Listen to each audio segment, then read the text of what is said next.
What's the meaning of chapel of rest?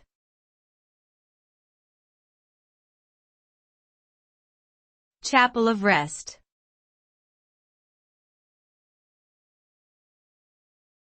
Chapel of rest.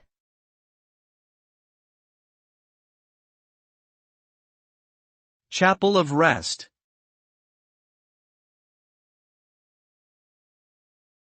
Chapel of rest.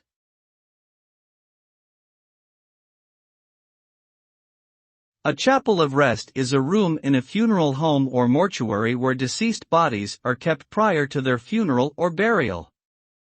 It is a place where the body can be viewed by family and close friends who wish to say goodbye to their loved one in a peaceful and private setting. The atmosphere is often quiet and contemplative, with soft lighting and comfortable seating provided for visitors. Overall, a chapel of rest provides a tranquil space for mourning individuals and families to pay their respects and find closure following a loss.